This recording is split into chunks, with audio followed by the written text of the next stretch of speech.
There have been many interesting and curious findings about a remarkable place in the eastern part of Africa, lying between the equator and the Tropic of Cancer, known as the Horn of Africa.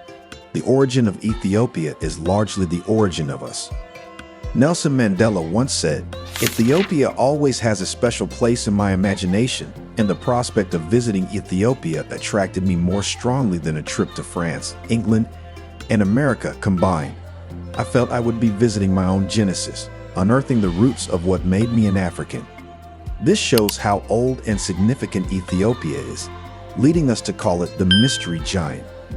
Ethiopia was home to the most ancient kingdom in Africa and one of the first monarchies in the world. It is the only African country to have an alphabet more than 2,000 years old, and the only one to maintain independence against European colonizers. Here's the heart of this video. Hidden within Ethiopian borders lies a controversial and little-known story that has captivated scholars and historians for centuries.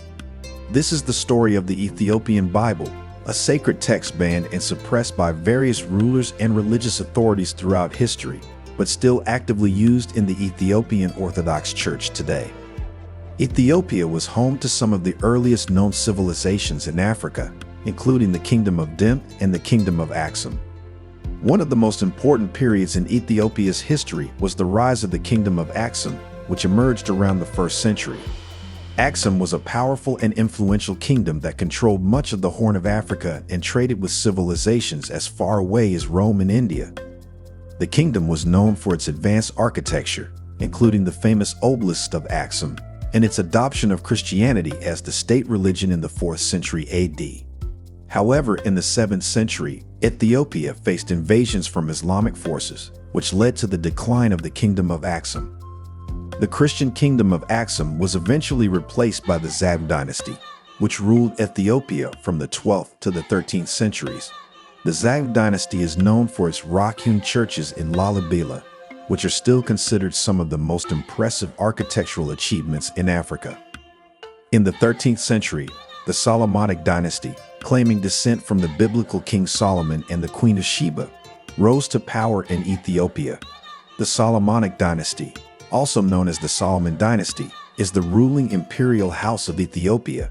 It traces its roots back to King Solomon and the Queen of Sheba, who is believed to have been from the region that is now Ethiopia. These stories are found in the Ethiopian Bible, which has often been banned and declared illegal to keep people from knowing their history and the truth. According to the Western Bible, the Queen of Sheba visited King Solomon from Ethiopia because of his renowned wisdom. She sought his counsel and brought many gifts. In 1 Kings 10, it is stated that the Queen of Sheba was a seeker of truth and wisdom and had heard that King Solomon of Israel was very wise. She traveled to Jerusalem to meet the king and test his knowledge with hard questions and riddles. Solomon answered all her riddles correctly, and the queen gifted him with large quantities of gold, spices, and precious stones.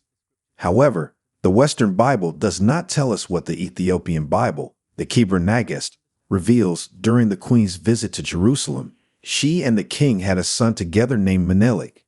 Menelik did not stay with his father. Queen Sheba took him back to Ethiopia and made him the first emperor. In 2012, experts examined the genetic makeup of many Ethiopians and found some evidence supporting the Queen of Sheba's journey to Jerusalem and her connection to King Solomon. The Solomonic dynasty ruled Ethiopia for over 700 years, establishing the Ethiopian Empire and expanding its territory through conquest and diplomacy. The empire reached its height under Emperor Menelik II, who defeated the Italians at the Battle of Adwa in 1896, making Ethiopia the only African nation to successfully resist European colonization.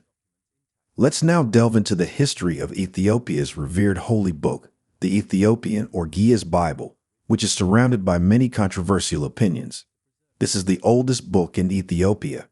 Unlike the King James Bible, which contains 66 books, the Ethiopic Bible comprises 88 books and includes some writings that were rejected or lost by other churches. There are certain Ethiopian tribes who have been worshiping the God of Israel for over 3,500 years, but this does not mean that all Ethiopians worship the God of Israel. Many Ethiopian populations are split among Orthodox, Muslim, Protestant, and other faiths. Christianity was introduced to Ethiopia in the 4th century, and the Ethiopian Orthodox Church, called Tewahedo in Ethiopia, is one of the oldest organized Christian bodies in the world. Ethiopia is one of the oldest civilizations in the world, first settled by Ham's sons after the flood of Noah. They had all the scrolls of the Old and New Testaments, plus scrolls never seen before in Gentile Christian Bibles. Interestingly, Ethiopians had these scrolls long before Christianity arrived in their society in the 4th century. In other words, Christianity was not introduced to them like most nations. It was already present in Ethiopia. Some tribes in Ethiopia have been worshiping the God of Israel for thousands of years. It is believed that some of the true descendants of the lost tribes of Israel still live in Africa and Ethiopia. Even the so-called Jews who live in Israel today cannot deny the claim that Ethiopians have more geological proof of their heritage to Israel than European Jews do, and they can prove it throughout the centuries. Ethiopia has maintained a deep and abiding faith in Christianity, rooted in the Ethiopian Bible, also known as the Ethiopian Orthodox Tewahedo Church Canon. This collection of religious texts used by the Ethiopian Orthodox Church includes the books of the Old Testament, as well as several additional books not found in the traditional Western Christian Bible. These additional books, known as the Deuterocanonical or Apocryphal books, are considered canonical by the Ethiopian Orthodox Church. The Ethiopian Bible is written in Ge'ez, an ancient Semitic language, and has a long history passed down through generations. In the process of social incorporation and identity formation, indigenous learning plays a crucial role in transmitting social rules and values. Until the introduction of modern education towards the end of the 19th century, the Ethiopian Church was responsible for literacy, social values, and identity. The earliest evidence of Christianity in Ethiopia dates back to the 4th century when King Ezana converted to Christianity. This conversion was followed by a period of growth in Christianity throughout the region.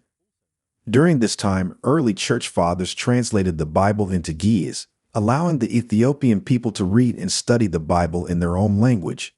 The translation of the Bible was not completed until the 8th century when the monk Abba Pantaleon finished translating it from Greek into Ge'ez. The Bible was then divided into 2 books.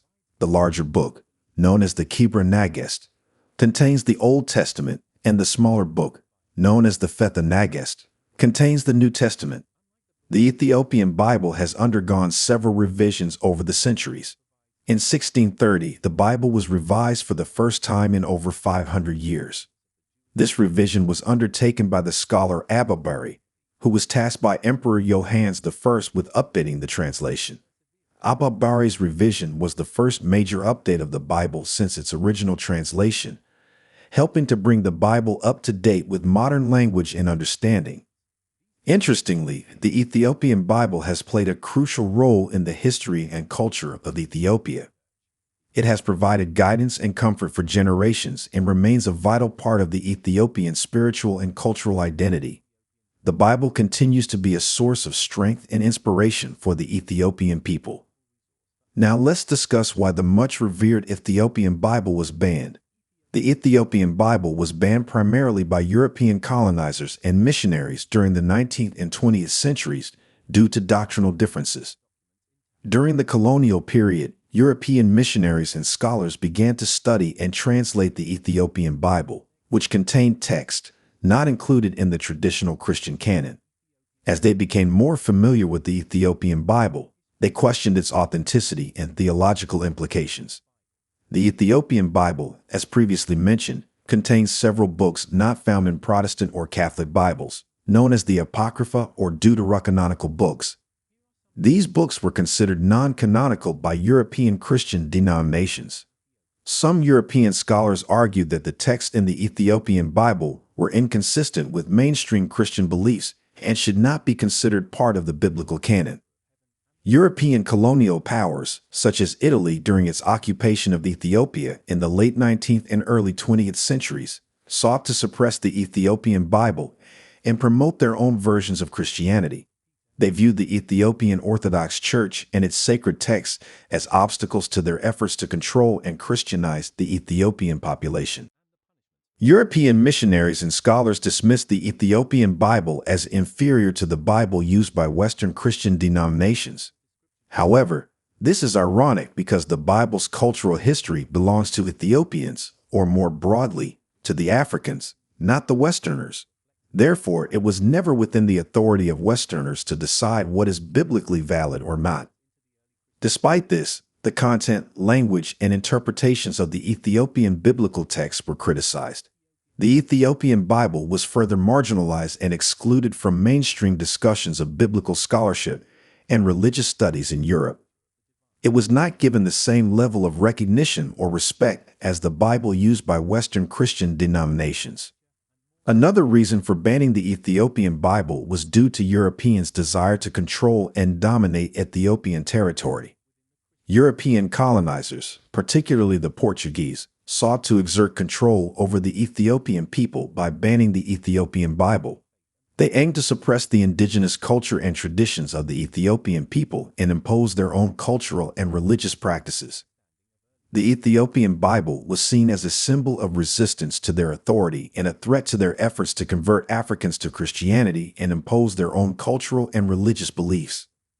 The push to ban the Ethiopian Bible was an attempt to undermine Ethiopians' traditional teachings and customs. This was carried out through missionary activities and the establishment of European-controlled churches and schools, which promoted European values and ideologies over those of the Ethiopian Orthodox Church. Banning the Ethiopian Bible was a way to assert control over the Ethiopian Orthodox Church and its followers. Furthermore, missionary activities also necessitated the banning of the Ethiopian Bible. European missionaries viewed the Ethiopian Orthodox Church as a rival to their own efforts to convert the Ethiopian population to Christianity. Missionaries, particularly those from the Roman Catholic and Protestant traditions, viewed the Ethiopian Bible with suspicion and strove to suppress its use among Ethiopian Christians. They believed that the inclusion of apocryphal text in the Ethiopian Bible was heretical and sought to impose their own versions of the Bible on the Ethiopian Christian community. In addition to these reasons, the banning of the Ethiopian Bible was influenced by political power dynamics in Ethiopia. European powers, particularly during the colonial period, sought to exert influence over Ethiopia and its religious institutions to further their own political and economic interests. One tactic used by Europeans was to support rival factions within the Ethiopian Orthodox Church to create division and weaken the church's authority. This was often done by backing certain bishops or clergy members who were more sympathetic to European interests and undermining those who were seen as resistant to European influence. Additionally, European powers sought to control key positions within the Ethiopian government and exert pressure on the ruling monarch to gain leverage over the church. By manipulating political power dynamics, Europeans were able to weaken the church's autonomy and influence. In summary, the banning of the Ethiopian Bible resulted from the influence and power of European missionaries in Ethiopia, who sought to impose their own religious beliefs and practices on the Ethiopian Christian community. This led to the marginalization and suppression of the Ethiopian Bible, which continues to be a source of controversy and debate among scholars and theologians. In the 19th and early 20th centuries, European missionaries and scholars lobbied for the banning of the Ethiopian Bible, arguing that it was heretical and should not be circulated among Christian communities. They actively worked to ban the Ethiopian Bible and replace it with their own translations. They pressured Ethiopian rulers and church leaders to adopt their versions of the Bible and to suppress the use of the Ethiopian Bible. This pressure eventually led to the Ethiopian Bible being banned by the Catholic Church in the early 20th century. The banning of the Ethiopian Bible was a way to undermine the authority of the Ethiopian Orthodox Church and promote European missionaries' own brand of Christianity. The books of the Ethiopian Bible that were banned are known as the apocryphal or deuterocanonical books.